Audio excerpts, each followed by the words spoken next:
দুইটার আগে বিক্রি হয়ে যায়। এটা দেখতেছেন বুট বিরিয়ানি, বিট বিরিয়ানি হইলো এটা বুট বিরিয়ানি আগেই মরমুরবিরা বলতে চানাকা বুট মুরিকা রান এটা বলতে ওইটাই আমি কাজে লাগাই দিচ্ছি বুট বিরিয়ানি।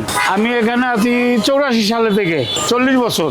মুরগি বেচার ধরছি তখন মুরগি ছিল 55 টাকা কেজি, তখন তো মুরগি বেচা ধরছি ভাইয়া, পরে এই তো মশলা দেওয়া বানাই আর কি, আদা রসুন গরম মশলা এই এটা ভোরাইতে রান্না করি। এখানে 10:30টায় আসি, 1:30টার ভিতরে এলে বুট পাইবেন, পরে এলে বুট পাবেন না। এই যে এইটা আছে হলো আপনার 120 টাকা, বুট দিয়ে 140 টাকা, আর এগুলো আছে 130 টাকা, এগুলো আছে 110 টাকা। এগুলো চিকেন, এটাও চিকেন, এগুলো সব চিকেন। ডিম আছে 40 টাকা করে, বুট আছে 30 টাকা 20 টাকা।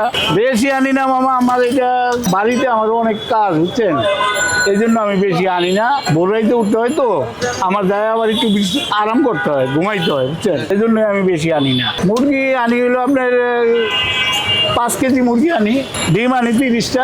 শীতের দিন আবার একটু বাড়বো। বিরিয়ানির মতোই, এই জন্যই এটা বুট বিরিয়ানি হয়েছে। এটার মধ্যে বিরিয়ানির ময় মশলাই দেওয়া হয়। 40 বছর ধরে এখানে, এর আগে আরো বেচছি, ভুলবেটা বাস টার্মিনালে বেচছি, বাংলাদেশ ব্যাংকের ওইখানে বেচছি। আমার আল্লাহ অনেক ভালো রাখে মামা, এটাতে অনেক ভালো রাখে, শুক্রিয়া আল্লাহর কাছে।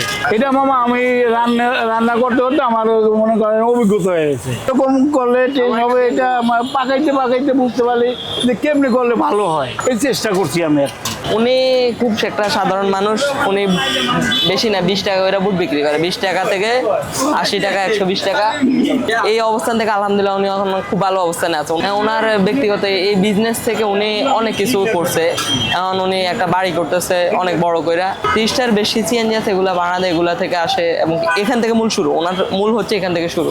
আলহামদুলিল্লাহ উনি খুব ভালো অবস্থানে আছে। দৈনিক অনেক কাস্টমার হয়, আমরাও দৈনিক এখান থেকে খাই, সবাই খাই, এখানে ভালো হয় দিয়ে আমরা খাই। 5 টাকা হোটেলে না গিয়ে এখানে আসে কি জন্য? এখানে ভালো মানের কারণে, তো খাবারের সুস্বাদু গুণগত মান ভালো থাকার কারণে তো এখানে আসে। বিষয়টা হচ্ছে বুট বিরিয়ানি এটা বলে আর কি। তো সপ্তাহে 1-2 বার আসা হয় রেগুলার। আমার জানা মতো বাংলাদেশে মানে আর দ্বিতীয় মানে পার্সন নাই যে এরকম বানায়, খুবই অসাধারণ খাবার। ওনার এই জায়গায় অল টাইমই ভিড়, অল টাইমই যে একবার খায় সে আবার দ্বিতীয়বারে নেয়, এটা স্বাভাবিক। মানে একটা স্বাদের টেস্টই অন্যরকম। যেমন আমরা বাসায় মানে ভাত তো রেগুলার খাই 3 বেলা, তো ওরকমই, তো এরকমই এটা এর আগে খাইতে মন চায়, এই জন্য আমরা আসি। ঠিক আছে, আসছিলাম কিন্তু অন্য কাজে বাইতুল মোকাররম, তো ভাবছি যে মামার এখানে খাইয়া যাই, মানে একটা স্বাদ অন্যরকম টানে আসে মামার। আনুমানিক তো 3 বছর আমি রেগুলার আসি। খাওয়ান হিসেবে দাম ঠিক আছে, দাম আহামরি অত বাড়তি না, স্বাভাবিক। আসলে মামা বলে মামার সিক্রেট মশলা, এটা আমাদের তো আর বলে না, কিন্তু সিক্রেট মশলা স্বাদই অন্যরকম, এই জন্যই আর কি। এর আগে খাই নাই, আজকে হচ্ছে যে আমাদের ছোট ভাই কলিগ ও খবর দিল যে এই জায়গায় দৈনিক বাংলার মোড়ে এইরকম একটা ছোলার বিরিয়ানি খাওয়া যায়। আমরা অফিস থেকে আমরা এই যে আমাদের কলিগ আছে এখানে, আমরা 4 জন আসছি খাইতে, এটা নাকি পাওয়া যায় না ও বলতেছিল, তো আমরা তাড়াহুড়ো করে আসলাম, এসে খাচ্ছি, খাইতে সুস্বাদু আর কি। ছোলার বিরিয়ানি বলতেছি কারণে আমরা ভাতের সাথে যেরকম মুরগি ডিম দিলে বিরিয়ানি হয়, মানে কনসেপ্টটা ঠিক ওই রকম আর কি, যেখানে মেইন উপাদানটা, মেইন এলিমেন্টসটা হচ্ছে যে ছোলা, এই কারণে এরা বলতেছে ছোলার বিরিয়ানি।